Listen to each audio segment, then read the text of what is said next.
welcome this afternoon to everyone. You're in for a treat, I think. I would like to welcome you to the Institute of World Culture, which is an educational, nonprofit institute dedicated to lifelong learning and also to the promotion of universal brotherhood. The Institute is located, for those of you who aren't here, in Santa Barbara, California, but is now also streaming events online at our YouTube channel, which is IWC in Santa Barbara. I'm Donna Moore, and I'll be the chair for this event today. Information regarding the Institute can be found on the Institute's website, which is worldculture.org. And it also contains information on how to subscribe to our website, or excuse me, our newsletter, monthly newsletter. The program today is The Ancient Maya and Their Forest, a cooperative landscape. And it's in pursuit of this year's theme. We're thematically oriented, which is interdependence, diversity, and imagination. And today's topic, we think, is particularly related to aims number 7 and 10. Number 7 is to investigate the imaginative use of the spiritual, mental, and material resources of the globe in the service of universal welfare. And aim 10 is to promote universal brotherhood and to foster human fellowship among all races, nations, and cultures. Our main speaker today is Dr. Anabel Ford. And Dr. Ford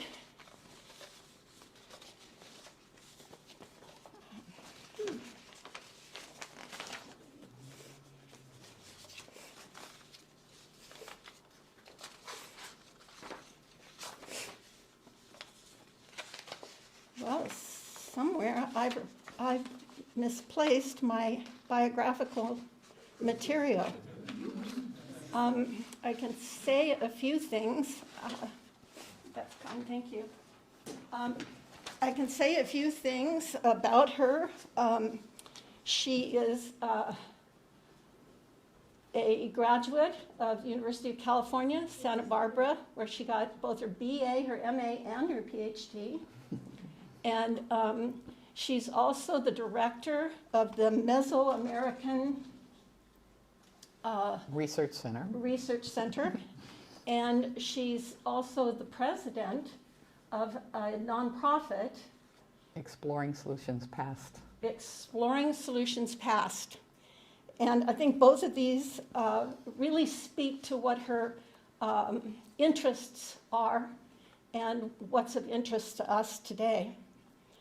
I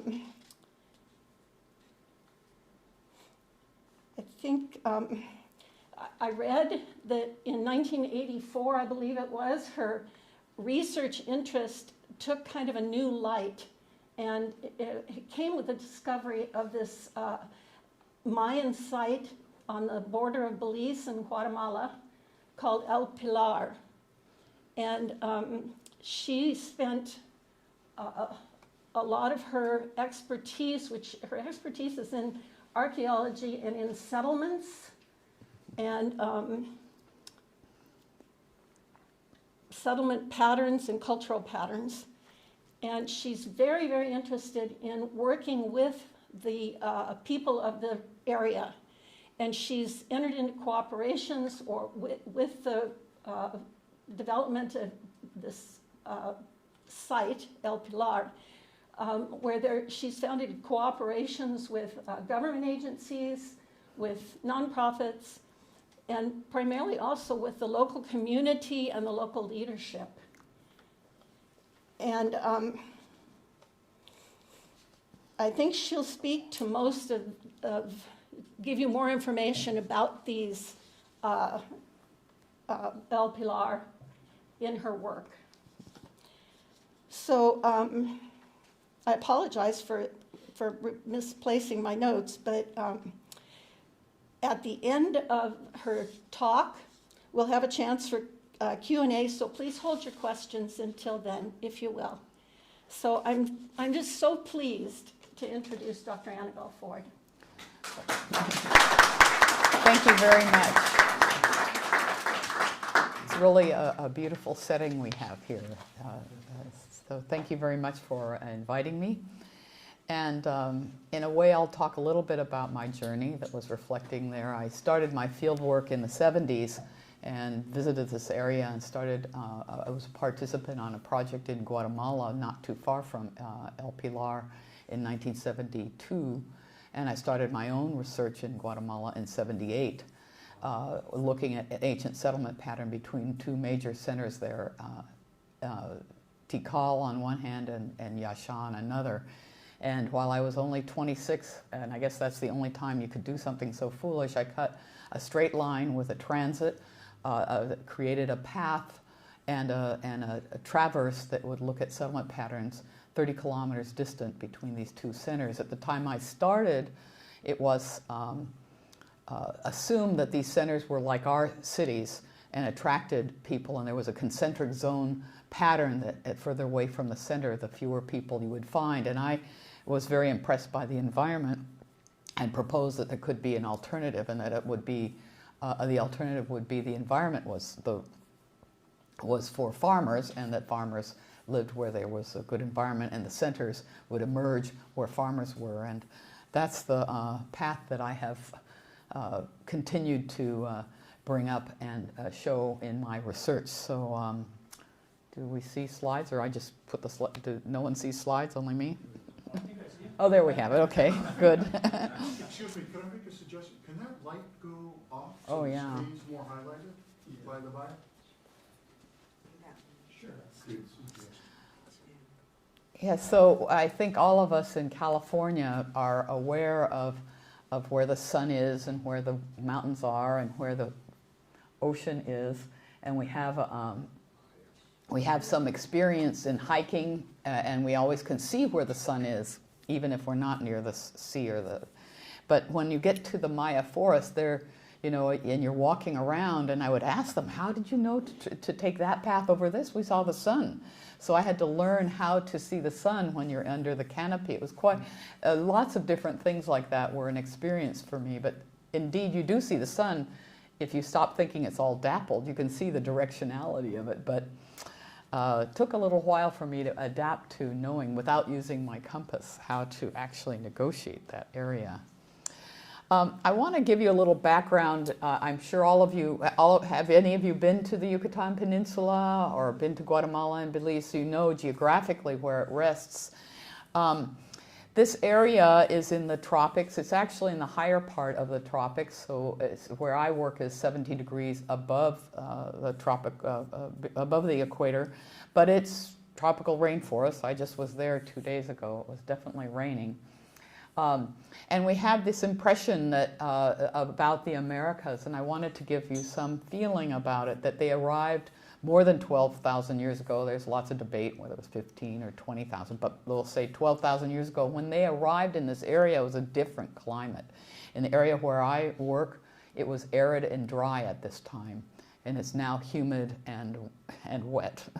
And so they, when they come in, they rapidly, humans rapidly expanded through the whole area, and they came essentially as hunters and gatherers. They were not settled agriculturalists, and they adapted to this big change. We all are talking about climate change, but really, you know, like I say, 10,000 years ago in the area where I work, it was arid and cool, and now it's warm, you know. So we're always changing. It's just how fast we're changing it and how much our contribution to climate change is affecting it. And I would say that 12,000 years ago, 10,000 years ago, that it was very hard to imagine humans having an impact on that. So they're coming, and they're coming with skills of, they have their stone tools, they have their, you know, skills of their brain and the observations. They understand fire. These are really important skills that they have. as they're coming into the New World. And I have this little inset that you might look at. Santa Barbara has, this is the modeled high-density populations around 2,000 years ago. And you can see that, not only the Maya area, but Santa Barbara, it was already considered a good place to be.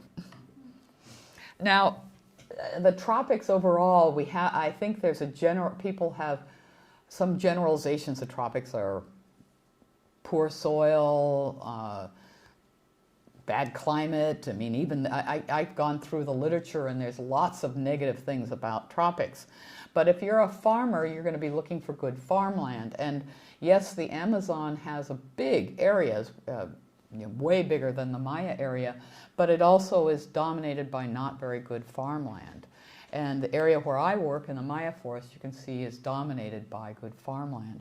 So if you're a farmer, you would be attracted to that farmland. And the reason why the Amazon has the Earth's surface, I don't think it has any bedrock.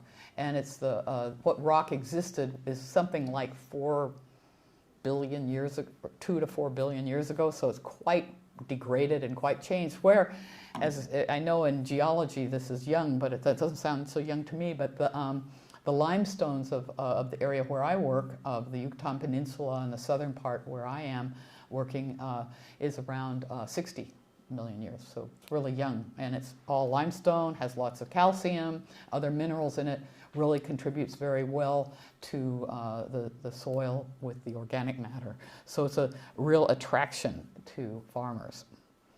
So here's a view.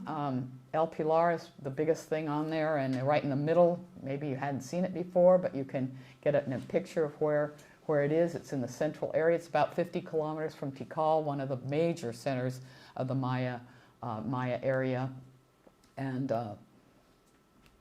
many other sites in this. These are just sort of some of the principal sites. El Pilar was not known until I went up there and found it in 1983, and so I've worked there 40 years now, and there's some people who have worked with me all that time, and I'll I'll have some pictures of one person.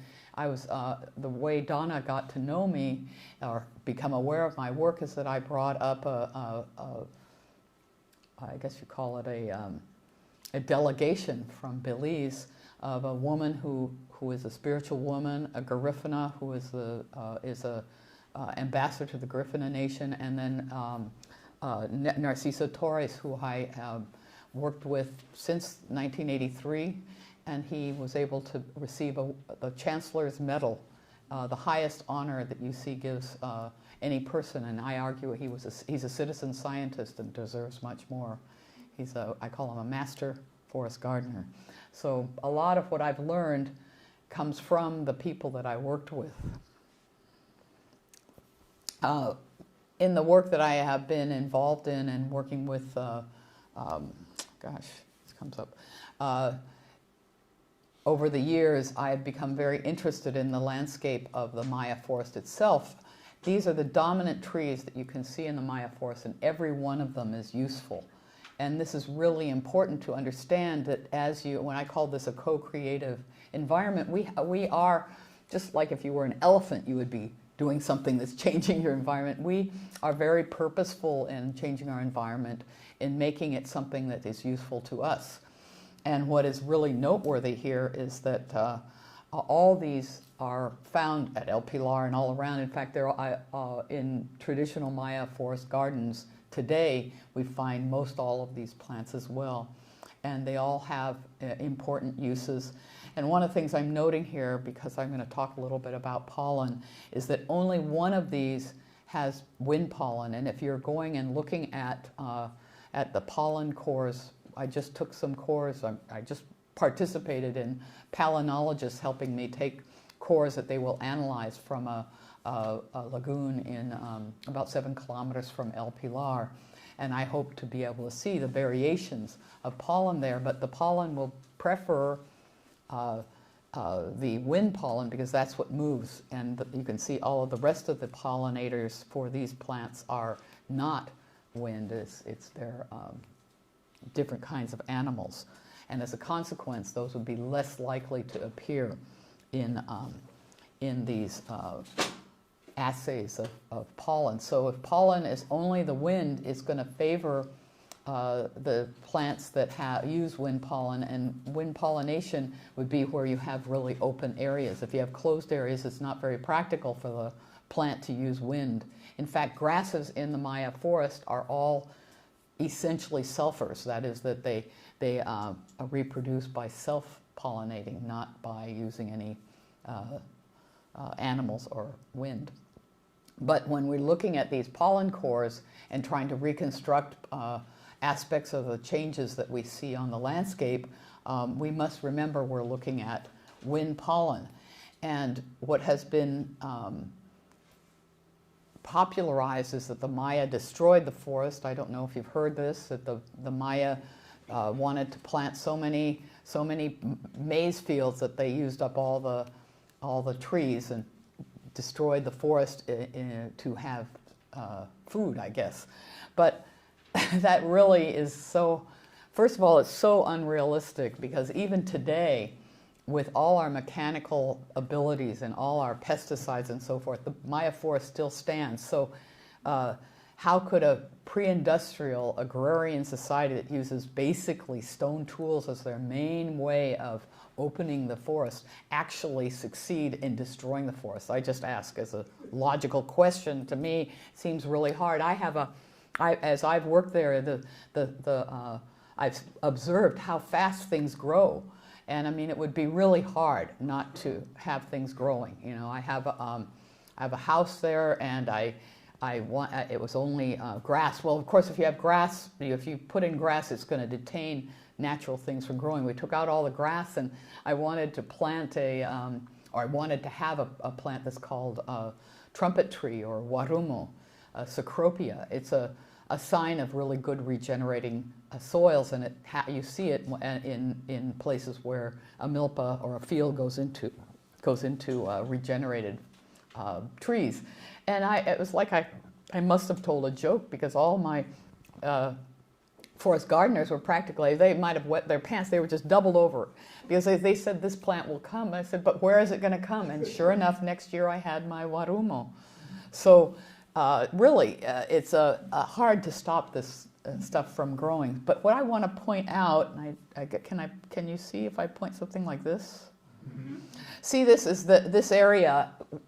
This red is considered the proxy for trees. But this is only the ramon. Remember back at the last slide, ramon is the only tree of the dominant trees of the Maya forest that has wind as its pollination syndrome.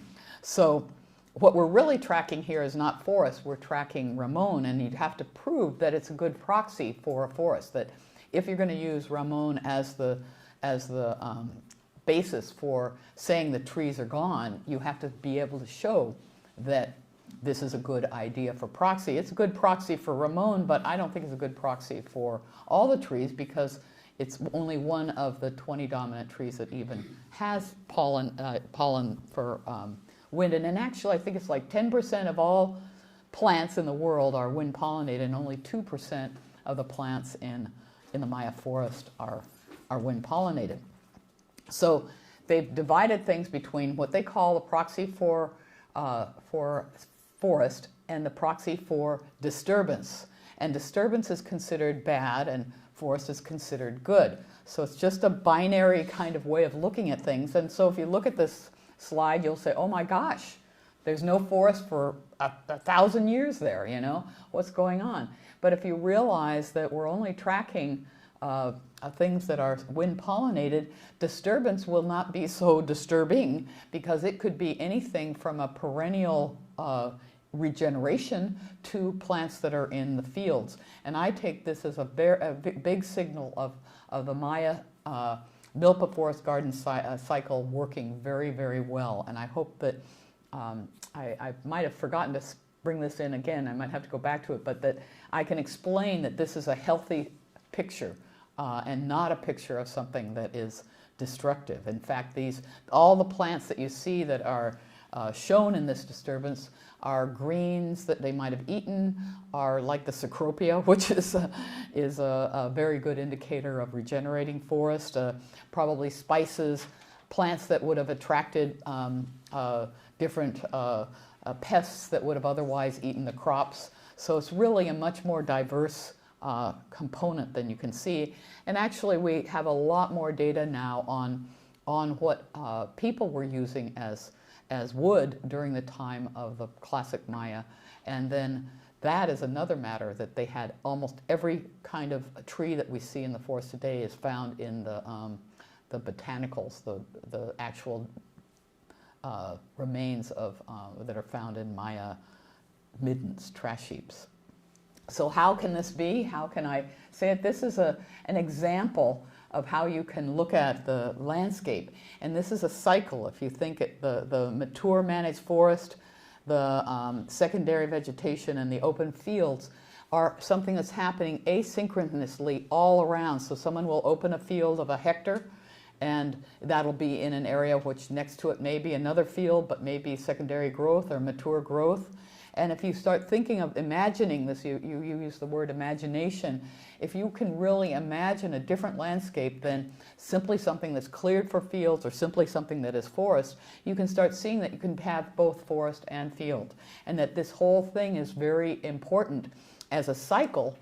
And it's, you know, an annual cycle of the way you work with your plants, and then the cycle that would be the 20-year cycle, how you decide how you're going to open and close, let things close, and how you select that area of the perennial succession or the regeneration is a really critical time when you start directing the kind of forest that you want to have mature. I'm sure all of you know that if you wanted oranges, you either go to the farmer's market or you have an orange tree. But if you have an orange tree, you won't, if you plant an orange tree, you will not be eating oranges right away. You have to wait until it produces the oranges. Likewise, any kind of tree that would be producing fruit, you have to wait. There's a lag between the time you plant it and the time. There's even for the annual crops there are too, but for trees you're talking several years. And so if you have an investment in this regrowth in trees that will be productive in different ways for you, you realize that you're looking at something that is an investment. So this is a really important time. So you have investment for things that you might be eating, medicine that you might be needing, construction, something that people aren't talking about, but they have to find their construction materials. They say, I mapped 2,500 what we call house mounds, which are the evidence, the debris that's left when a house falls apart and isn't observed for or maintained for 500 years. Well, I'm mapping these things, and all of these we assume had superstructures, in this case of something that was perishable, poles and thatch. So how are they going to get their poles and where are they going to get their thatch? And I've learned a lot about this whole component, like what you can use for posts. You can't just use any tree because it has to be a tree that has a heartwood, and they call it chulul. And of all the trees that I have named, I've found, and are at El Pilar, only 17 trees are appropriate for making posts. Out of all the trees, you know, we have maybe 400 or 500 different kinds of trees here, and I only can find 17 that they will use for posts because they have to stand in the soil and last. And then there's, I think I have like 51 different trees that are used in construction, of which 17 are for. So this is just to give you another idea. So I've actually spent a lot of time with, I have this LiDAR map of El Pilar, and I've been able to look at the different components that we have and my map of it. And we started looking at the different aspects and how we figured out that we can create a milpa cycle with sufficient land to feed everyone that we might have at this site, which is around 4,000 people. But really you have to look at all the other kinds of things that we need in everyday life. It's not something that is simply food. So food is very important, but you need to have materials for construction. You need other products, like I was talking about, the nuts and and fruits and so forth, habitat for animals. We know that they were hunting animals, but if you cleared everything out, where are these animals coming from? The dominant animal is a white-tailed deer, which happens to look at ecotones, the areas between lowland landscapes, like would be cropland, and forest or secondary regenerating forest. So these are really creating habitats too, and we are, as we're impacting the landscape, how are we working with the nature of it? That's one of the questions. And so I call this the Milpa cycle. And our results are that this is a very successful way to manage a landscape. And in fact, it would be really, like I said, action for climate change because of the kinds of dimensions that we want. We want a lower temperature. Well, how you lower temperature is make sure you have trees on the landscape or something that shades. If you want biodiversity, we think biodiversity is something we don't want to lose. We just make sure that you have multiple plants both in your field and in your forest. And if you want to make sure that we aren't, like I was recently in Nebraska, and they said their biggest export is what do they call it? Something they didn't plan is all their topsoil. So they're exporting, eroding their topsoil. So if we want to keep this topsoil, we need to have roots that are part of that system. And if we want to have fertility, we want to make sure organic matter, very, very important in productive landscapes to have organic matter, and that's, if you have leaves falling down, that helps. And then, anyway, you get the idea. This is a very incredible system. So how does this system work? You have home gardens and you have fields, and in each of these landscapes you need to have different kinds of diversity of both crops and trees. And it's really a very creative system. A small cycle is going on around the household, as well as the bigger cycle around the area. Now, a lot of people think fire is really bad, but these are the yum-ik. Ik means wind, and yum means Lord. This is a very important kind of thing. When I said a mastery of fire, we're afraid of fire, but that's because we aren't managers of fire. This, you can see, none of the smoke is going, whirling away. It's going straight up. This person only will start a fire when the proper trace is around, when the wind is not strong, when the weather is cooler than hotter. Very, very much a master of their technique. Now, a lot of people know how to do a fire, but they usually will have a yum-ik with them. Not too long later, you will see that it looks like this. And now we have a canopy of the maize, but we have probably at least 30 other different kinds of crops and things we might call weeds, amaranths and other things that also are edible and useful. It might look messy, but it turns out it's a very productive landscape. What happens is that once that landscape, they decide, I gave it 4 years of using that landscape, they move it into this building perennials. Now, of course, bananas and plantains are part of the Great Columbian Exchange the last 500 years, but in this landscape, these fast-growing perennials are shading trees that are going to be in this man. This is really a person who really had a strategy. He grew lots of trees like mahogany and cedar, siricote, hardwoods that would end up being useful for his, as he said, his retirement. Sometimes these areas that go from fast-growing perennials, and you can see some of the plantains and bananas in this orchard. This is a fruit orchard of many different kinds of trees. I see mango, different kinds of citrus, probably allspices in there. And of course, another thing to note is how much, like the weeds that are cover. These are cover, but they're also probably producing wind pollination material. So you can see that already we have the contribution of the so-called disturbance in both the crop part of the sequence as well as the regenerating kind of the sequence. And this is probably an 8-year-old orchard, so this is really showing how much disturbance can still be in the system. And this is Zacarias, and he is with one of his trees that he says will be for his retirement.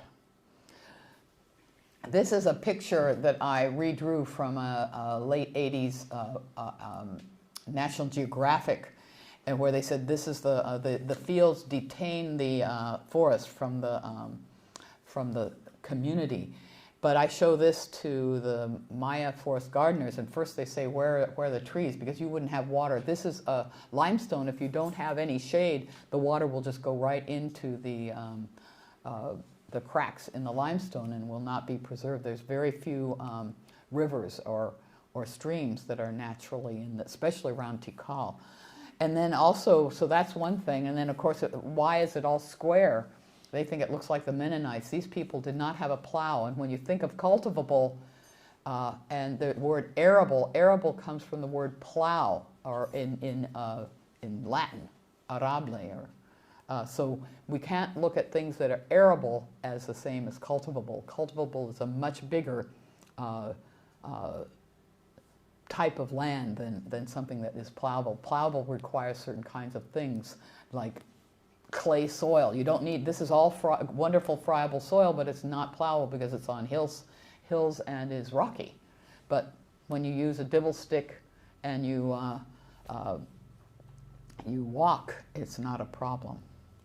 So I propose this little view, taking that same one, looking at the different kinds of things, and make a little bit of like a cartoon that shows how the dynamic uses. It's not something that is just one way. It's a dynamic that is cycling. And also I think something I haven't explored very much but have thought about is that this also would reduce the fire load. If every 20 years you're actually clearing and burning a field, then that would actually reduce the amount of fuel for a fire. And we just had a terrible fire in 2020 that burned nearly half of the whole area. Now it's regenerating, that's an interesting thing, but it didn't have to if they were more conscientious about how to use fire. So what we have is a community landscape where there's farmers. It's a mosaic. It's not something that is fixed. Can you see? Here you can see an open field. You can see all kinds of different things. This is the kind of landscape we're thinking about in prehistory. So we have fields and forests, we have regeneration, we have early opening. Actually, like modern forestry, foresters think of things. They think of the gap where things have fallen down, maybe a wind or hurricane or something, and then that gap regenerates and then matures. And that's what really this Milpa system is working with the nature of things. This is hopefully, yeah, this is using my LiDAR, and and my map of the sites at El Pilar, and this is the actual polygon that I've been working in. And I just this last year, in June, middle of June, I finished the full survey of the 20 square kilometers. So we really know quite a lot about this area now. And this little cartoon or animation is a 20-year cycle showing the light color being maize field, and the yellow maize field, light green is regenerating, and dark green is mature. And then the areas that don't move are too steep, so they would have forest on it permanently. So you can see how the landscape would be managed. Each of the house sites that we consider primary residential units has a little circle around it that is their home garden, and 30% of that would also be in maize. So we've been able to develop a population estimate for El Pilar, and look at what we want to do now is start looking at how they get the products for building the houses. Because one of the things I have discovered is that the kinds of things that you need have to be right from this area. So we have those posts and beams and rafters, and for 1 year time we need 310,000 leaves for roofs. So you can imagine how that's one of the next things I really want. I have a feeling that we can get it, but I still haven't done all the modeling like I have with the the maize, the milpa fields. So how does this story bring us? So I have an idea that the Maya actually used the landscape sustainably, and that the real collapse of the Maya is when the Spanish came. The system was very operational up to that time. But the Spanish even legislated against having trees in your houses. They really were very negative about the landscape use that the Maya traditions had thrived.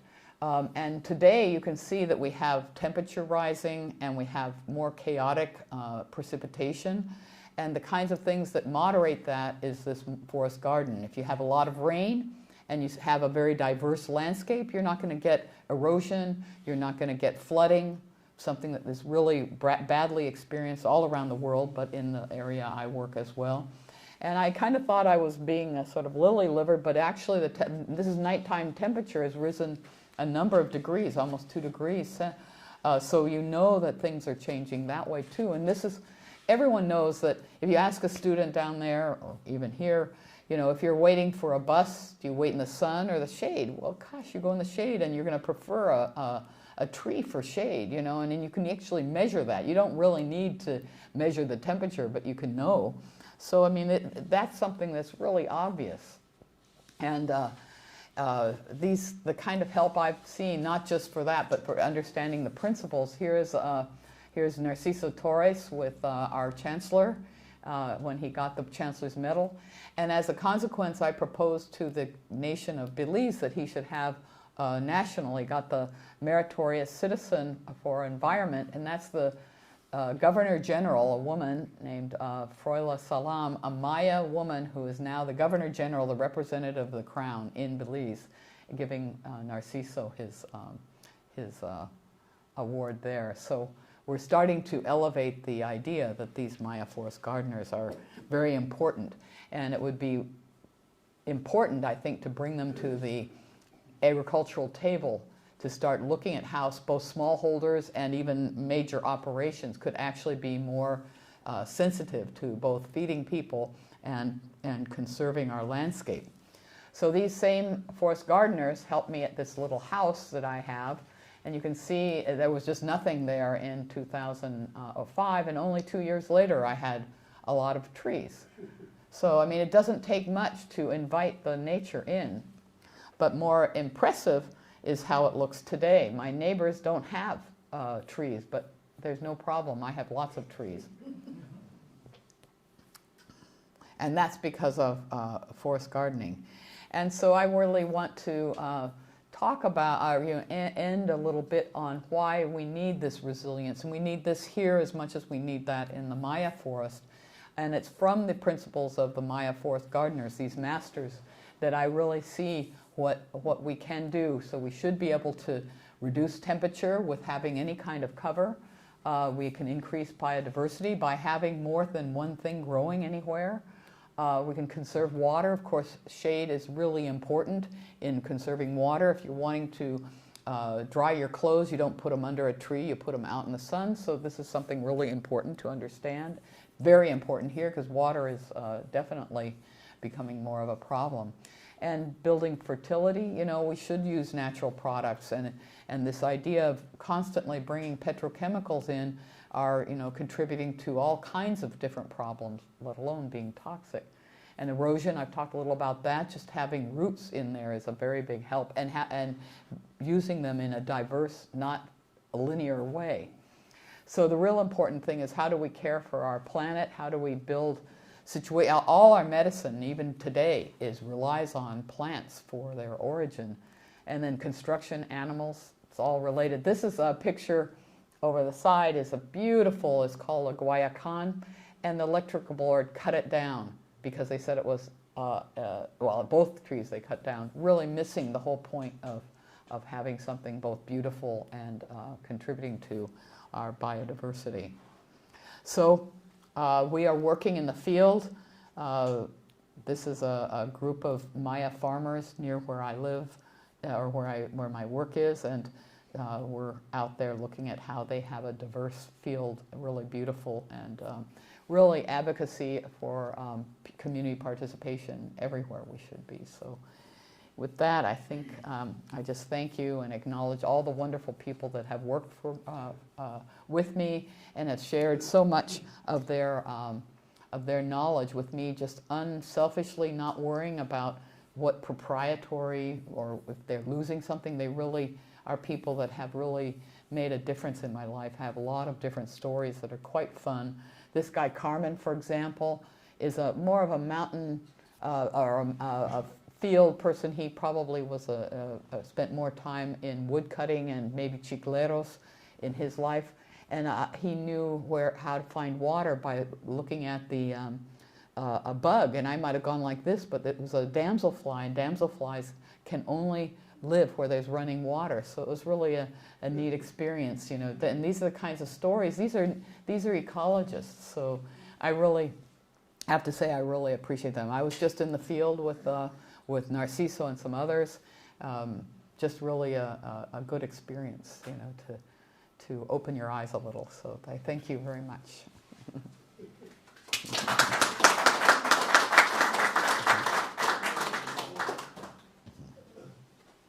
We are streaming, so if you have a question, please use the microphone.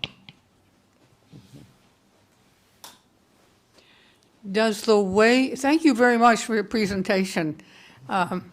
It's very interesting. Can you do away with fertilizers? And you mentioned swatting a bug. Do you have a lot of bug problems? I mean, I'm just wondering, all the things that we tend to worry about in farming here, do you have to worry about them too? Well, of course, people, but you know, the reason why people worry here is that they take everything away and then they put, let's just say, carrots. And once they do that, they have taken away the things that the animals there wanted.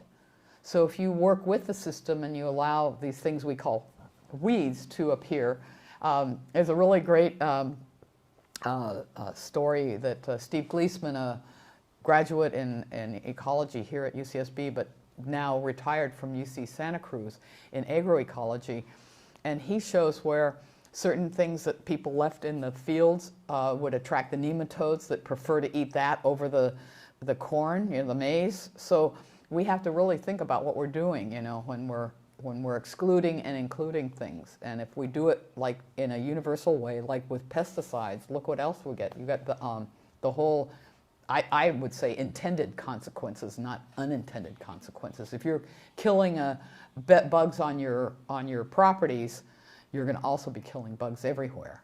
So you don't have bees with the pollinators. And I guess everyone's noticing you don't have any bugs on your windshield in the same way that we did. So that's certainly a big, I mean, you may think it's inconvenient, but on the other hand, it tells us something. And they have the same DNA as we do. Come on, you know? So I don't know. That's what I would say, that we need to be more diverse. And if we have more diversity and have a less perspective on what is clean and dirt and what is weed, we might actually be able to live with our bugs. Well, kind of on that same subject, you know, the International Monetary Fund, World Bank have been pushing for many years for people to plant cash crops, you know, for export. So it looks like these Mayan people have not bought into that paradigm. Is that true? Well, okay, cash crops. Well, the thing is that, yes, in fact, there's been some terrible stories, you know, where they've been told to plant peanuts and then no one buys them. And my position in general about cash crops is not against them, but they should always think of their own home sovereignty first. So if they have 2 hectares, 1 hectare can be for the cash crop and 1 hectare for themselves, so that they're never stuck. And same with coffee. Coffee, you know, when the U.S. went and helped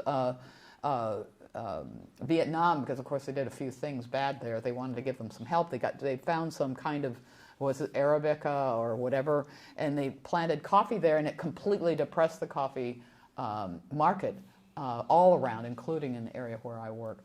But certain cash crops like coffee and cacao can grow under the canopy of other trees, so you could be much more diverse. You don't have to be one way. And I think the International Monetary Fund and the World Bank are always top-down food security, not food sovereignty. And I think what we're going to have to start thinking about is sovereignty. And certainly Belize should be thinking about that very seriously. Yes, That's a bottom-up versus top-down. the name El Pilar, is that the original name? Is it a Spanish translation of the Mayan no. name, Yeah. or is it a Spanish given name for that forest? And why the pillar? Okay, well, pilar can be pillar or it can be pila. El Pilar, as opposed to the pillar one. El Pilar is a number of pilas, and pilas are where water is found. So I think it's, I mean, there's no question it's Spanish, but the Spanish, as they were walking around here, you have places called Dos Pilas, Dos Aguadas, things like that. So the fact is there is water at El Pilar, and these streams, when they dry, come into little ponds, and I think that's the pila. So animals I mean, pila is a legitimate Spanish word, but it's not used that much. But troughs for animals are called pilas. But yeah, it's. What was the original name of that area? I don't know, but I'm imagining, because I've done a lot of survey now, that there's a lot of vanilla, and the vanilla orchid is vegetatively, and it looks like a sort of, if you come to an area where there are a lot, it's like you're parting one of these curtains, and so I would like to imagine it might have been called seal, but I don't know. We know that the Yucatan area has a number of remarkable archaeological sites where the Mayans built with stone. Yeah, that's what the same here. Yes, Everywhere. Yeah, I assumed that was the case. So, but we didn't see any of that represented in your talk today. I have So to talk about houses. If you want me to talk about, I have a whole. And actually, one interesting thing happened is that I wrote a book that's called, with Ron Nye, it's called The Maya Forest Garden, 8 Millennia of Sustainable Cultivation of the Maya Woodlands. And oddly, I get more interest from people not in my discipline, and recently people at Cooper, anyway, the architects in New York, what's it called, Cooper Union, and I just gave a lecture there on I mean, it fit with my interest in how to build houses, you know, and they wanted to know about how things were built. Mm-hmm. So I have a whole great lecture on that too. You have to, I mean, you can only do one thing. I wanted to talk about the forest garden this time, but I do have, I mean, I've done excavation. I have wonderful, in fact, I brought, why don't we pass these postcards? You can see some of the architecture. I don't know how, let's see, is there probably more? Here's more. So the second part of my question, or yeah, there's actually 3 parts. The second part was, so there was a stone-built city center, temples, et cetera, maybe a pyramid. And houses, all the And houses. yeah. Everything's made with stone there, and it's all. And so this was a more rural area where they were just doing farming, and how distant from that, the stone-built center? Well, let me just show, I guess, let's see, how do I go back on this? Up here, where do you? Slides? Yeah. Sure. Just want this one. Or you have to push Play, I don't see play, so I don't know. Oh, here it is. Okay. Okay, so this is the entire city, and everything white here is architecture. So the main temple complex is here with this offset causeway here. This is I call Citadel. This is a minor center called Choro. This is another minor center called Kum. And there are other ones here. I think this is Amatal, and there's other ones around. But this is the entire city with the architecture. So if you look at the white parts, that's. Oh, thank you. And the thing that I've sent around is in the north part. It's sort of the Acropolis. This picture. definitely limestone. There's limestone. Limestone is like, if you're not in an area of emittance, probably 20 centimeters below any kind of earth that you're looking at. So if anyone's been around in northern part of the Yucatan, you'll see that the stone is so visible. And that's because they turned it all that area into henequen, and so the organic matter was reduced. So they have what was been called container agriculture, so that all the little holes there, they can grow things. Well, maybe we can have you back another time to do the talk on Yeah, architecture. I definitely could. I have lots more things I could say, but yeah, and looking at the origins of the architecture, I've been working. I have a whole story about, you know, the earliest construction at this site. It dates back about 3,000 years, and I thought, you know, that the radiocarbon date would really be helping, but the radiocarbon isn't any better than the chronology based on the ceramics. And I could bring some ceramics in, or you could come to visit me at UCSB. Just one last part to the question, Uh-oh. if I may. No, go ahead. Is, you know, the recent, I guess in the last 10 years or so, excavations at Göbekli Tepe. One of the things, you're familiar with that? Well, you're talking about in the Middle East? Yes, yeah. Because the only reason I brought it up is because one of the discoveries that they're finding is that these, you know, enormous stone constructions, temples, were built prior to them learning how to domesticate crops and well, that's farm. only I don't know how many such, but there's like Chiltulhuac, and I don't know. We'll have to wait to hear more about how many of those things exist. Yeah. Well, so the question was going to be, you know, is there any indication that was the case with the Mayans, that there were No, the Maya chronology is pretty much after 3,000 years ago. Okay. All right. 4,000 in that picture of, let's see if I can get to that, this picture. You can see very clearly that at 4,000 there's a drastic change in the precipitation. Well, we can't see it, I guess. The precipitation here, it gets really radical. And that's the time when we start seeing settlement. But before that, they're more mobile horticulturalists in this area. And really there's agriculture practiced back 10,000 years already, the domestication of maize and chiles and a number of other products. So it's not like there wasn't involvement in modifying or putting our imprint on nature, but it wasn't involving settlement until after about 4,000 years ago.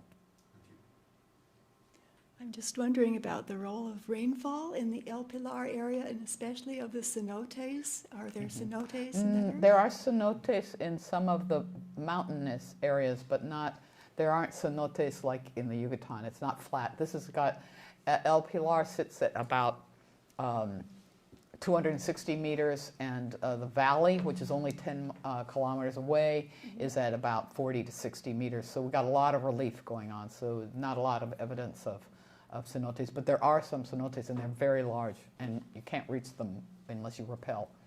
So El Pilar has plentiful rainfall, is that it? Well, rainfall in this area is another thing. It's in an annual cycle, there's 2 periods of rain. There's the big rain that comes from about, say, May, June to end of September or October. And then that's coming from, those are hurricanes coming from the east moving west. And then there's the north ones coming from the cold weather in the northern part of the hemisphere. The Atlantic is bringing them down. And then it has a dry season. So plentiful water, 1,500 to 2,000 millimeters of rain a year is expected. That's normal, but it's delivered in very different ways, and that's a really kind of complex thing. It's not so simple to say. This idea of drought is not a viable way to look at this region, because they have 2 wet seasons, and they have a very complex relationship of knowing. Except for incredible floods, you can't, like if you had the 2,000 millimeters, but it all gave it to you in October, you would lose your entire crop. So it's not a one-to-one relationship. You have to be very attuned to the environment to make sure you get your products. just not exactly related, but what about corn in this area? I'm Me- wondering about corn because it seems as though it was very sacred at a certain point to these South American cultures. Well, you know, for Mesoamerica, they always talk about the origins of humans by reflecting to the origins of maize, but everybody, I mean, its sacredness is more that, like, maybe like you might look at wheat or something. I don't know that you know we call our money bread. You know, so I think it's not something that would preclude. It's used by everyone for sure.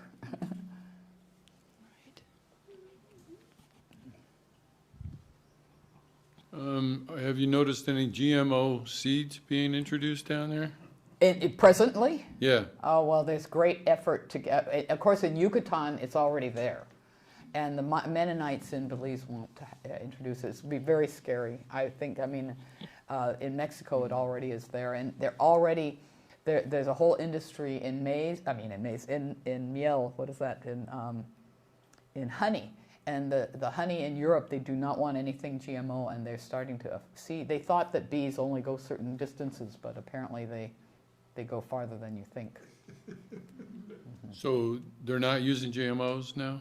In Belize, but not all over Mesoamerica, yeah, there's lots of evidence. I mean, in the Yucatan, they're using it. So are they using Roundup and glyphosate, that whole mess? I have fear that, yeah, I mean, I certainly have seen Roundup. I mean, paraquat, I remember one time being down in Belmopan, which is the capital city, and a child was sitting on a big 55-gallon drum and it said paraquat. I don't know. I mean, that is, you know, that is like you ingest it and that's it. There's no way to help you. So, I mean, the casualness, and I was at they have an agricultural fair every year, and I was at the opening, and they were congratulated. They had a Woman of the Year, Farmer of the Year, Man Farmer of the Year, and a Youth Farmer of the Year, and then the person who gave the keynote speech was that we can't be behind. We've got to use the petrochemicals. It's like, I don't know how. It was just like the most opposite thing, and definitely a way to get them much more insecure than sovereign. I have the mic. Yep. You may not be able to answer this, but I've always been curious, what happened to the Mayan civilization? Does this have to do with sort of your food things and? No, I think that nothing happened to me, because I would like to, can we get on the, is there a way to get on the, anyway, there's a wonderful video that we have that has a colleague of mine, Forrest Gardner, saying, you know, he's saying the tourists come and they say, where did the Maya go? And he says, I don't have any problem. Where'd they go? You're talking to one. So, so they didn't go anywhere. And then you're probably referring principally to the classic Maya collapse, where they have the drought or the overshot. And I actually think that's more a political economy factor than the Maya civilization. And neglect to monuments and abandonment are two different things, but they haven't figured that out. My colleagues still think they have abandoned things, and there's no way that area was not abandoned. At the time of contact, there were people living there, so they just, you know, jettisoned the political high guys, and they couldn't keep maintaining. I think they overstruck the building. The buildings are hard to maintain. I've used this. It's easier here because you can see that we're not suffering from roof things. But I was starting to give the talk in Campeche during the rainy season. I walk into the foyer of this big auditorium, and they have buckets collecting rain. So I mean, if you don't keep the roof, then things are going to start falling apart. Gravity, not just a good idea. It's the law. I wonder if you could say something about your experience. You mentioned that you were able to kind of work with government protection of the area. Oh yeah, that's a whole other thing.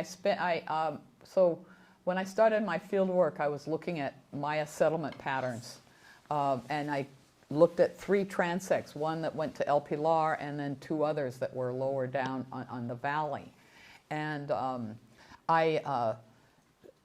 I mean, El Pilar was a big site, and when I decided that I had done the survey, test excavations at house sites on a survey, and then I did full-scale excavations at, I don't know, 13 houses, and then I decided the next would be El Pilar. That was 1993. And as I started looking at that, I had to approach the government, because what was going to happen if I started excavating there? It's a big site. What was the next steps? So I started, and I also knew it was binational. I didn't go over to the western section of it until 1993. And when I had made sort of a rule, I won't go there until everything's backfilled, all the things and things that would have taken probably a week, my crew finished in about 2 hours, ready to go across the place where I would point out there's Pilar Poniente, and I said if we saw a red line, we turn around, but we never saw a red line, and we got over to the other side, and a bunch of them wanted to find the Maya. We had a ball court, find the ball court, and we found the ball court. It was quite an experience. Very, very looted. The main temple was very, very looted, but that made me realize that I needed to talk to both Belize and Guatemala. So in '94, I talked with Guatemala. Belize already had sort of an indication. So '95, I did a small meeting between Belize and Guatemala to look at the possibilities. What was the possibility of imagining a binational space, protected area? And by I think I'm going to get this right, maybe it was '95 that they made the boundaries of El Pilar in Belize, and then '97 they made boundaries in Guatemala. And all that time I got a small MacArthur grant, a small Ford Foundation grant, and sponsored meetings to start looking. I had community, nature, archaeology, and science together talking about what would really be involved. I had also attorneys, because I had to create white papers that would say whether you could have a jointly managed binational space. I won't say any of these things have actually been materialized, but all the basis is there. So it's protected in one area and protected in the other. It's not managed together. The community is kind of funky, but all the things are in place. And I've been recently asked to make a exhibit at the Museum of Belize that looks at the Forest Garden and El Pilar, so we'll be able to touch on this a little bit. The binational thing is a bit of a challenge, but maybe in the next year or two we have something resolved, because Guatemala claims Belize. Happens that where I'm working is a little less contentious than the South, and so that I got things called dictamens from the Foreign Affairs in Guatemala that said, well, where I am is not so bad, so that we can talk about binational maybe. But now they've submitted to the International Court of Justice in The Hague to have a decision made. They presented, I don't know, I think it was supposed to be happening sooner, but first the Guatemala presented, then Belize presented, then they had a chance to rebuttal, and now it's in the hands of the court to come up with a decision of where the boundaries of Belize and Guatemala are, and that will certainly have some impact on myself, but I don't think that the boundary will change where I am. Maybe I'm just silly. But yes, so it's a big job, and I have permits to work in Belize, and I have permits to work in Guatemala, and I walk a fine line there, but it's very, very, everybody is in agreement that it's a good thing. How can you say it's bad? It's the Maya forest isn't bad, and the Maya culture isn't bad, so something will really materialize, I believe. Maybe not in my lifetime. So the next question is from an online viewer, Marlon. Hi, Marlon. He says, how does this kind of biodiversity affect approach, take it from the top. How does this kind of biodiversity affect approaches to medicine and the sense of community welfare? Read it again. Well, no, I'm just trying to think well, of course, it's a shared, among the community, this knowledge is shared. Of course, there are people that are more specialized in medicine, more specialized in food, more specialized in animals. For example, I went out with I had a chance to go out with a Maya forest gardener who was a hunter, And that's another story I can tell. But basically, I think it's still a bit difficult now because now properties are tenured. You know, they have, but as people know, the knowledge is shared, as I can see, and I hope that answers the biodiversity. They're not wanting to make everything, you know, gumbo limbo, so you have skin things or everything. I mean, there's a lot of diversity, and that diversity plays into. In fact, I'd say almost all plants have some medicinal property, it seems, because out of like 100 plants, you would have probably 80 of them would have medicinal properties, and 70 might have food properties, and it goes down to, I don't know, latex and fumigants and things like that. So this next question has to do with the chart that's on the screen. Uh-huh. And we're talking about 12,000 years of climate data. You don't look that old. Well, these are based on pollen cores. The precipitation is based on the Cariaco basin in the sea north of Venezuela, and these others are based on lake cores in the Petén, or the greater part of the Maya forest where I work. So they're things that are, I don't know, some of them are very long, and they use radiocarbon date to date them, and then they see different colors or different aspects, and then they count the pollen in them. Uh-huh. Now, you mentioned that you use LiDAR and probably some kind of satellite data. Can you drill down into that for us? Well, let's see. Well, I have online. I have the ArcGIS online. It's called the Maya Forest Atlas, and you can see that for the general area of all the Maya area, I use Landsat and different kinds of sources like Google Earth and stuff like that. But for the area where I'm specifically working, I have flown the LiDAR, which is a mapping technique that uses laser, and also photography for the landscape. So. And it's been called a revolution. I would say that in terms of finding small archaeological sites that I'm most interested in, it's not very good. For the big stuff, it's very obvious. And what's the biggest reward is the topography that the LiDAR gives us, really detailed topography, so we can look at slope indications like I did for the Milpa cycle, and I can also look at relationships among the different kinds of communities. Is that relating to household sites and so forth?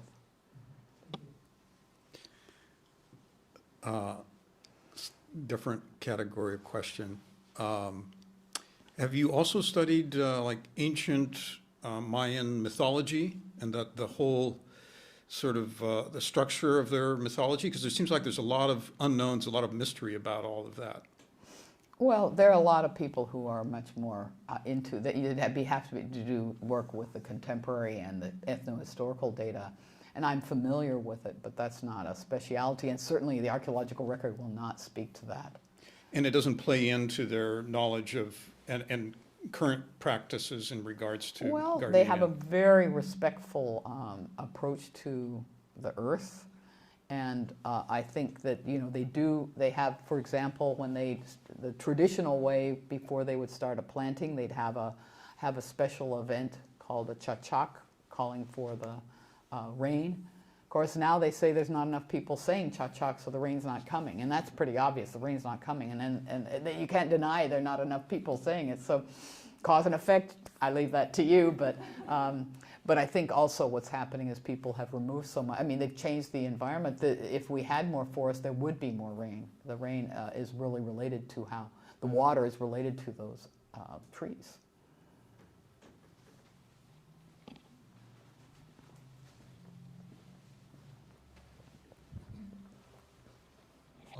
Could you talk about your early collegiate and academic career, about how you got tracked into this field of study and what attracted you to it and everything? I just was asked, and I'm writing a narrative that I have finished for a magazine of Sigma Xi called American Scientists, so I have a little bit of it in my mind.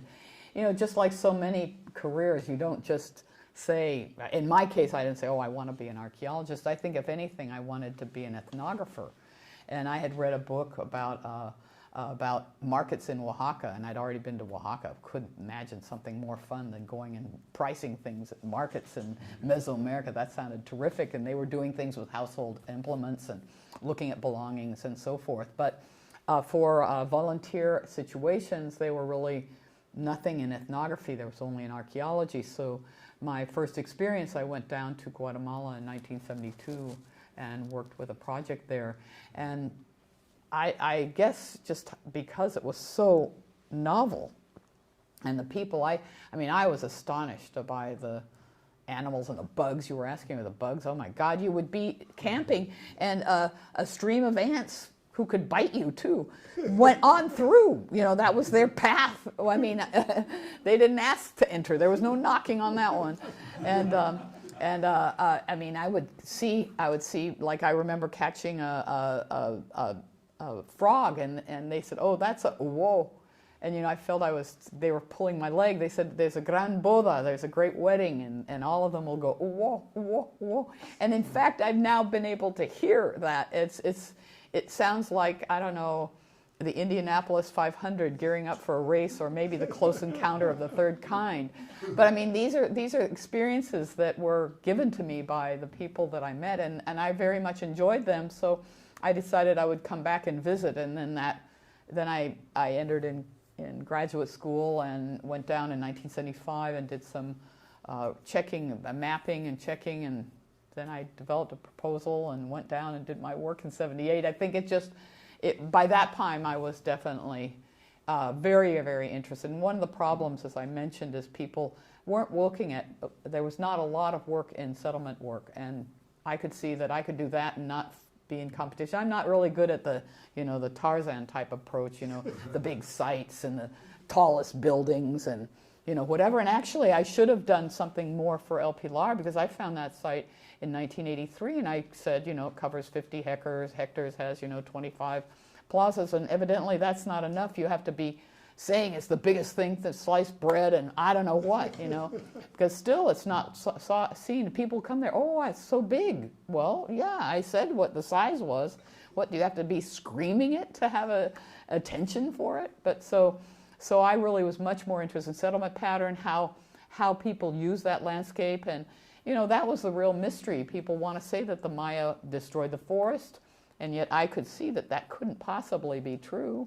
And that people want to say that basically the population estimates are too high. They aren't reasonable. And for El Pilar, I have about 204 people per square kilometer is the estimate, and that is really at the higher end of pre-industrial agrarian societies. For example, the density in China at 1500, which is, they had firepower already. They'd built the wall, everything, things like that, was around 65 people per square kilometer. And pre-industrial Japan, considered very dense, had about 120. So really we need to think very carefully of what we're using. The word proxy, like the proxy for forest, you have to be very careful how you justify the proxy. And you remember I mentioned that there were 4,000 people about that at El Pilar, and I used primary residential units. Well, I have 2,500 houses, but I have probably only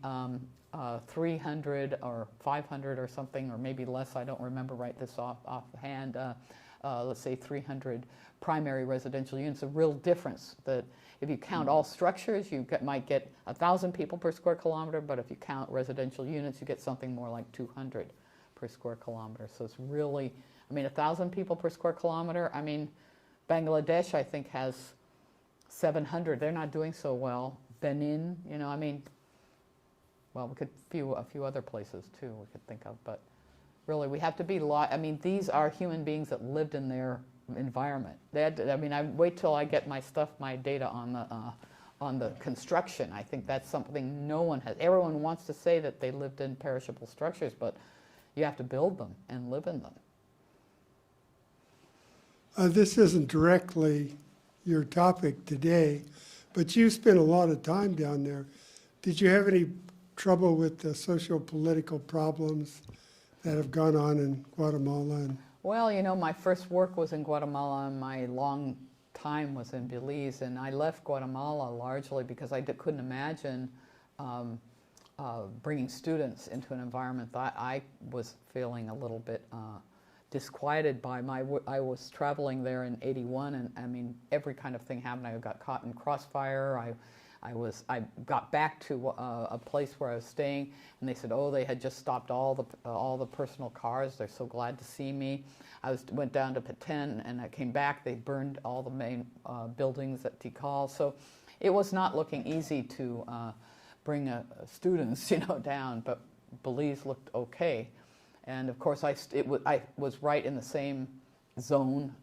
I could do a lot of the same kinds of things. So it was a good move. And then in the end, we have the Belize River, so I could actually address how water is not the most important thing when it looks like water like we have. You know, rivers weren't the critical thing. In fact, my settlement pattern data, I worked with the geographers, and we discovered that there's a tension.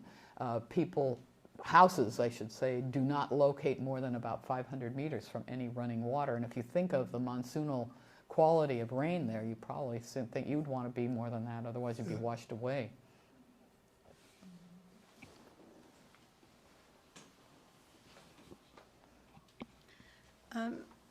So I was wondering, just a clarification question, did you say it was the Mennonites that were bringing in GMOs? They haven't yet, but they're wanting to, They're yeah. wanting to, okay. Yeah, I don't have the pictures of the landscape. Another thing I could talk about is landscape change and what's happening around El Pilar, because the Mennonites are just, they anchor chain, clear everything. It's really a discouraging situation. Well, feel free to do that and to talk about anything you want, including, I remember when I met you, it was Narisco. Narciso Torres, that was talking about being able to recognize, in a sense, I think you'd call it animal and plant communication, where he could actually understand what, and you talked a little bit about that, like clues that. Yeah, they look at, you know, like we're used to what we do, how to turn right, or you know, traffic lights or stop signs or parking areas, but he's completely out of his realm here, but he can do everything there, you know, it's just amazing. And do you get a sense of that yourself, having lived there for quite a while? Well, you know, I get a sense of all the things I miss. You know, I mean, I can see when they bring it up. So I'll do one of my favorite, among my many favorite stories. One is going out with Chencho, who was the forest gardener, who was the hunter, and he condescended to take me hunting. But of course, I don't know anything, and he knows I know nothing. So he has a little bag, and I have my backpack and my water and my lunch and my, you know, whatever other things. And we're going out, walking out. And he finds a place after, you know, I don't know, we're walking an hour or so, and he puts up a hammock. I didn't bring a hammock. I looked at him, and he said, and he's mischievous. He's a very mischievous man. And I say, are we hunting? He says, are you with the hunter? Do you know how to hunt? You know, come on. If you're with the hunter, do you think I'm hunting? Well, I think you're going to take a nap. But, you know, if you're hunting, okay. Okay. So I sit down, and he gets into his hammock, and he takes a nap, literally. And then up walks the Tepescuintli, and he knocks it down. And there's his dinner. And he shows me that his little house was underneath. And he knew he was out. I guess he knows when they check in and check out, you know. He reads this as the meat market. And I mean, I don't think I could do that. Now, I have been able to identify now that I know that's a trick, armadillo, and whether it's in or out because their tail. But I don't know how you do everything like that. But I understand the different things that I understand the principles, we'll say, you know. Yeah. I mean, another crazy one was with Narciso. We were surveying in this one area, and we're coming a steep area, and we saw these big holes in the duff. I don't know why the duff was so deep there. And he says, oh, it looks like a tapir. And we got to the bottom of the hill, and we awoke a tapir, and it was like a earthquake. And we're so lucky it didn't head to us, that it headed away from us, because that's a big animal. But he already was aware. I mean, he was already looking at. I mean, I wasn't looking at that. So He was just aware of it, yeah, all he his says looks like a environment tapir was constantly, here. all you the know? time. Yeah, I mean, this Yeah. is their lifestyle. Yeah. We just go through, you know. I remember a statement, are you familiar with Robin Wall Kimmerer? She's a Anishinaabe Native American, but she's a botanist and teaches at SUNY, I think, in New York. And she made a comment because she grew up with Native American traditions, and then she went to graduate school. And she totally believes she never made it through graduate school had she not been raised with Native American wisdom. And she said something about, through the stories, if she, for instance, had not been raised, or the youth in Native American traditions had not been raised on the Sky Woman story of Sky Woman, who was their creation myth, that talked about all these elements of how a geese rose up from the waters to break her fall as she fell from, the sky to earth. And that's where you learn gratitude for the geese. And he says, if you're not raised on those stories, where do you find gratitude for geese? So I was kind of wondering, the stories Kirk was asking about, mythology and stuff, and how that influences the culture.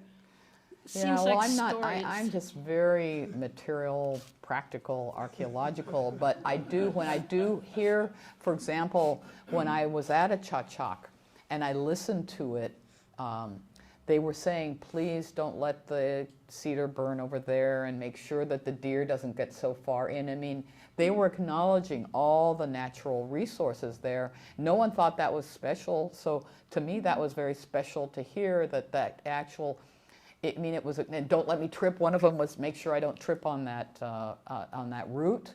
So, I mean, I don't know, it was integrated into a much bigger thing, and I know that those are relevant too, but I felt that they were very, very sensible to acknowledging that area and, saying there's not a lot of chachaks in that, so we don't get water, and we don't have water, and there really aren't a lot of chachaks, that you have to really start thinking that was part of caring for the landscape, and that's not happening anymore in that same way that you'd have geese and gratitude.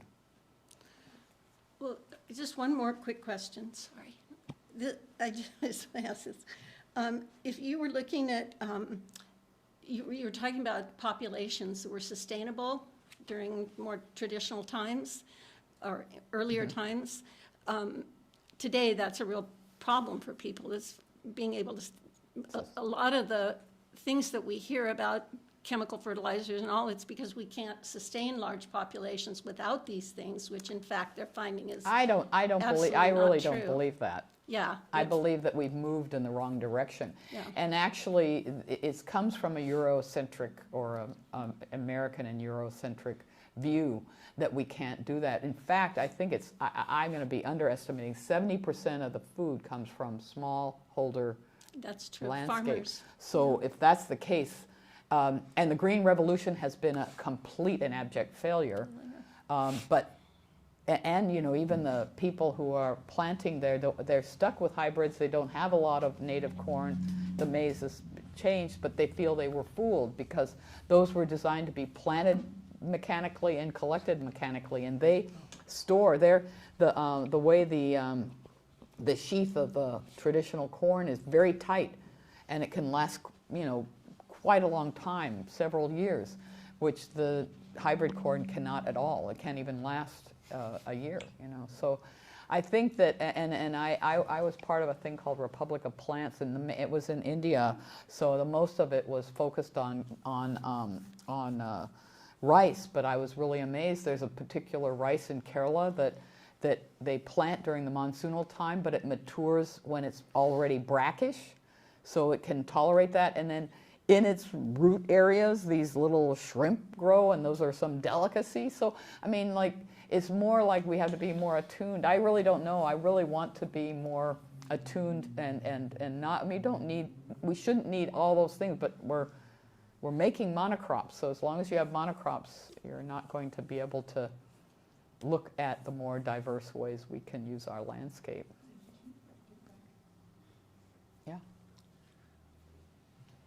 How do you adjust to that kind of heat and humidity? Yeah, that's a great question, because when I can remember early on, someone says, "We know you come down here." All of their friends are living in like Chicago. "We know you're coming here because it's so nice." I'm thinking, if it was weather, I'd be in Santa Barbara. But I don't know. You just learn to sweat. Some people like to take saunas and sweat. So I mean, we can do it just by going to work.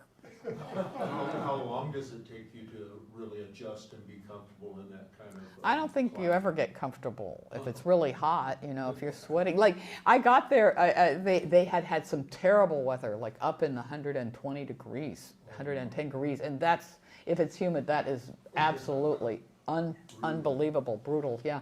So they said that they were getting a cold front. I landed, it was 88 degrees, that was the cold front. So, I mean, it got a little cooler. When I left, it was cooling down. Got down to about 75, which was really cold. I don't have a question, but I'll share a little story with you guys.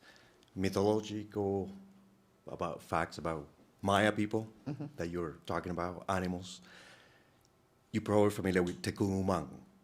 Tecumán was a warrior of the Mayan people, and he fought the Spaniards, Pedro Alvarado, and he got killed in the battle.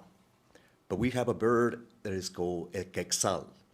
El quetzal is the national bird of Guatemala.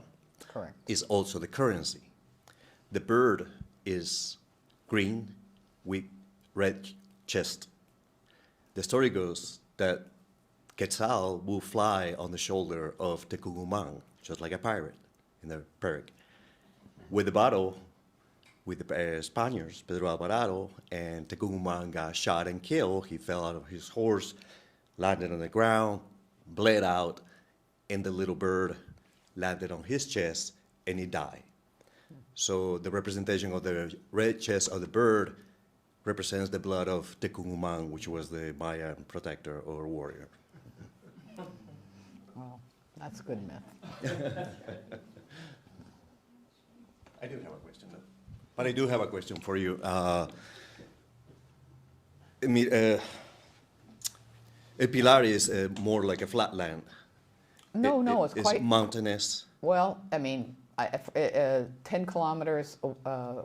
It sits at about 240 or 260 meters, and the river is at 40 to 60, so it's pretty high there. To the cultivation, do they use a lot of more like terracerias?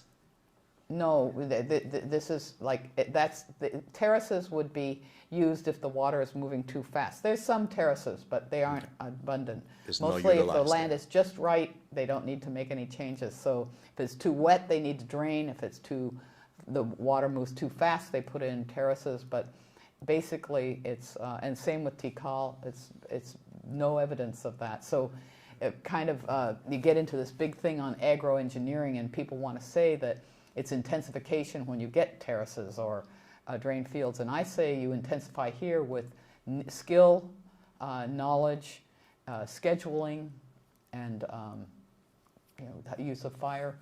But it's the skills that are really what makes this work. So we can have as little as 800 kilograms per hectare, as much as 2,800 kilograms per hectare, which is very productive land. Thank you. I think you had a question. There was another question here. Yeah, first we'll take. Oh, take some from the audience. From an online viewer. Discussion about Mayan pyramids is usually in the shadow of Egypt. Not so with the Mayan calendar. Can you say something about the Mayan calendar?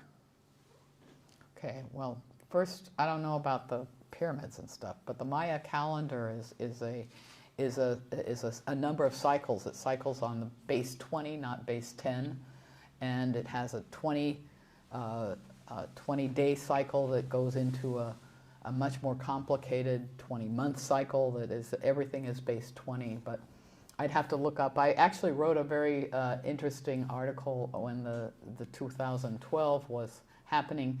These cycles, or the way, when you see codified calendars, That's what is actually used by the farmers or the people in the landscape that then becomes codified by the powers that be, you could say, and then makes certain dates very important. So I imagine if I say April 15th among people who are tax-abiding citizens, they will think of mailing in things, or maybe we email it now. So that has an impact on our lives. Or if we say July 4th, now I'm not a big hot dog eater, but I bet there's a whole lot of hot dogs going on. Or if we have Thanksgiving, we have to have a whole lot of different birds. And I'm sure that the president eats at a different kind of table than I, but we probably have a similar menu. And so I look at calendars as something very much codifying what worked.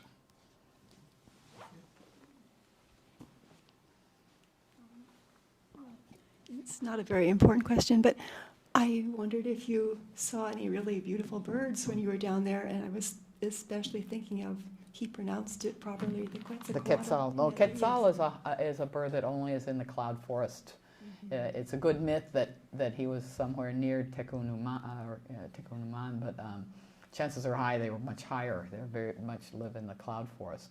But I do see lots of birds. I'm not a big bird person because I don't really, they move around. I very much like things that I can take my forest gardeners back to and say, what is this tree? But I do, I mean, there's all kinds. I've seen a whole area where there was lots of scarlet macaw. So colorful birds. Yeah, and the parrots are always there in the evenings and the mornings, and then the scissor-tailed kite, the different kinds of carrion. They have the res zope and the regular one. So is it noisy with birds? Yeah, it's interesting because a person came down. The retired curator of anthropology at the museum here came down, and he had this little thing that you can play something and it'll tell you what the birds are. Oh. And he did that in my backyard. I mean, it's filled with birds, and we don't have the birds I hear. I really like hearing other birds, but I'm mostly hearing those darn crows here. I just am so discouraged. They're so loud and so obnoxious. But there's lots of varieties. Yeah, they really are. And then also just wondering about a ball court.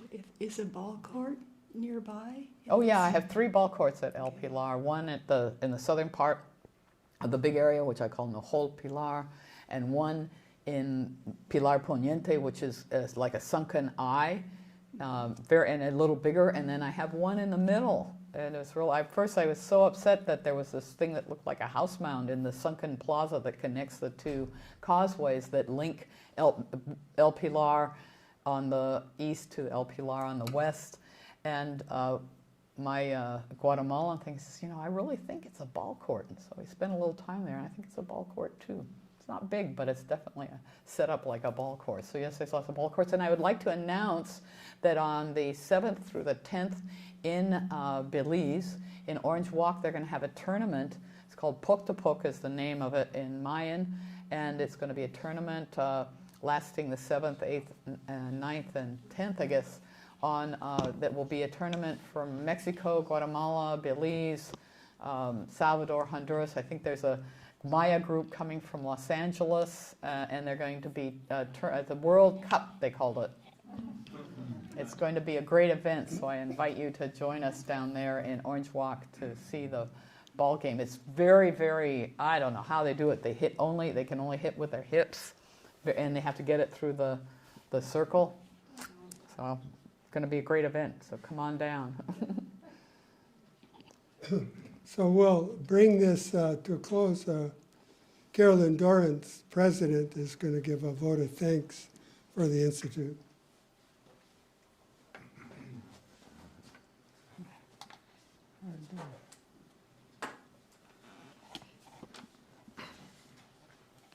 So for the last hour and a half plus, I haven't had a single thought about Santa Barbara, nor any thought about what I have to do by Monday morning.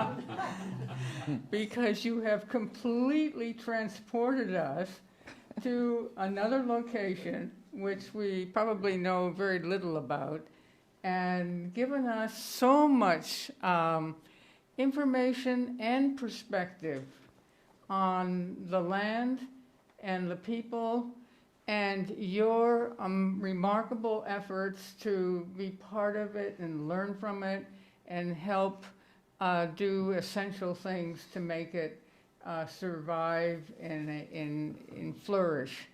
So we are very, very grateful that we can, and I think we'll be thinking about Mayan forests and gardens and all that is contained within that for many days to come.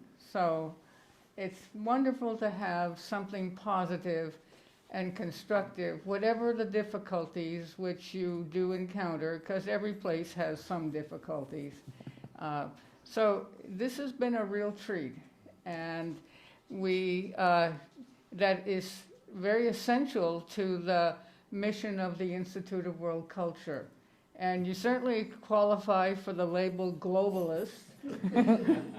So, and I'm sure you have many experiences with individual people that you've encountered, and you've shared many of those experiences with us. So that's what we all need, is we need to have a larger vision, even if the location is kind of out of the mainstream of the news and all of that. So we hope that, yes, you'll see the Institute of World Culture as a place where you can come and share all the rich information and perspective that you do have. It's been very special indeed. And I think that the members here, and of course there are all the people online, which is growing in number. So it is like so much, you have to kind of push a little. I think what you've done is push a little to find out more about what this culture offers and and why it's important. I had many years ago spent some time trying to learn their mythology, but it's really wonderful to see that right down there on Earth, and there are forest gardens, and you're making them sustainable, I think, as much as you can, and I hope your work continues. So that is our treat.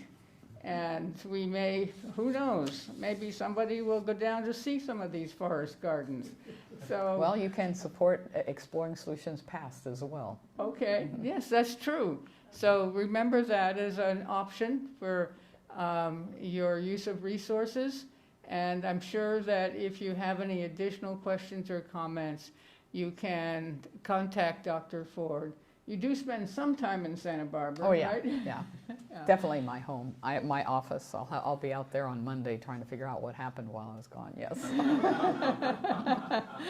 Okay, well, it was a treat, and we are very appreciative of your effort. So let's give her a great applause. Thank you.